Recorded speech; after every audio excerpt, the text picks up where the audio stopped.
Learn with Tawfiq.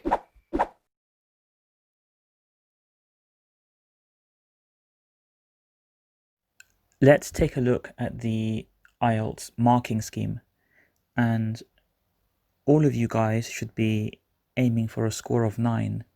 Why not? Why aim for anything lower? So the mark scheme from the official IELTS website is in front of you, and it is separated into 4 different categories: Fluency and Coherence, Lexical Resource, Grammatical Range and Accuracy, and Pronunciation. And we will go through each of them one by one and see how we can aim towards the highest possible score. First of all, let's take a look at fluency and coherence.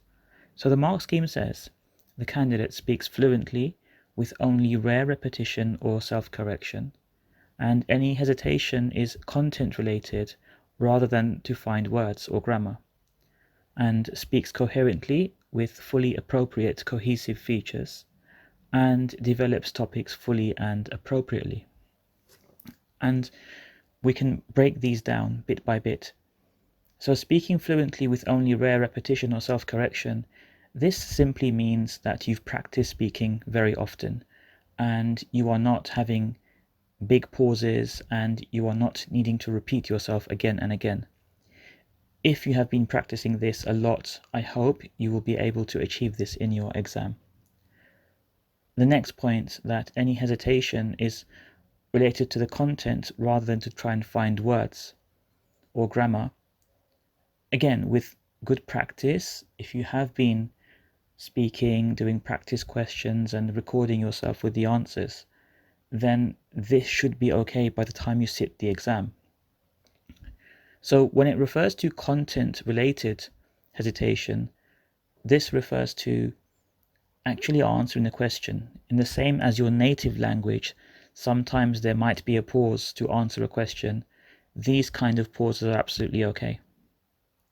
Speaking coherently with fully appropriate cohesive features, again, you're speaking with the correct kind of syntax. Your English is true English without any mistakes. And develops topics fully and appropriately. This simply means that you are answering the question. And in fact, you don't even get any marks for how good your actual content is. It's simply a test of your language.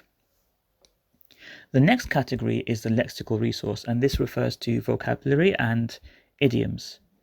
So if by the time you reach the exam, you have a good range of vocabulary and you're using some idioms, then when you are answering your questions, you should be able to get the very highest mark possible.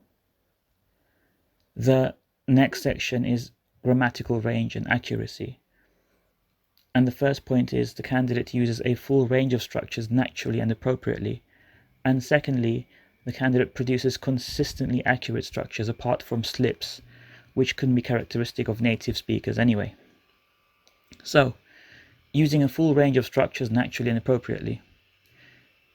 This means that you're using certain grammatical constructs, and when you are using them, they don't appear to be artificial. So you are showing off your speech. You are showing off to the examiner, I can speak English. You have to be confident and you have to be smooth.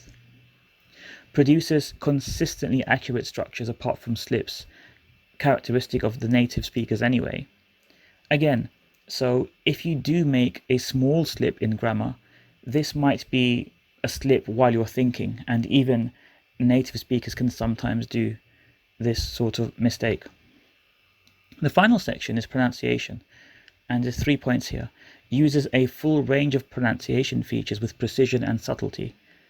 Secondly, sustains flexible use of features throughout. And thirdly, is effortless to understand.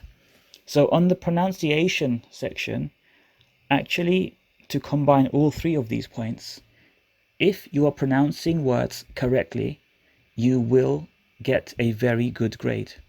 And when I say correct pronunciation, by this I mean that if someone is listening to your speech, they are able to understand you.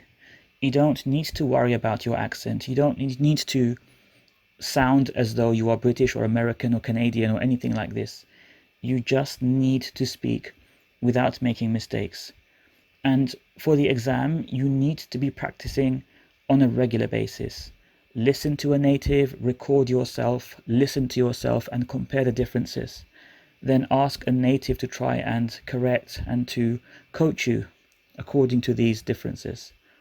So if the other points are fine, so if your use of idioms, vocabulary is fine, and you can pronounce the words, you will find that you will have a very, very high grade in the speaking section. So everyone should be aiming for a 9. Never ever aim for less than the perfect score.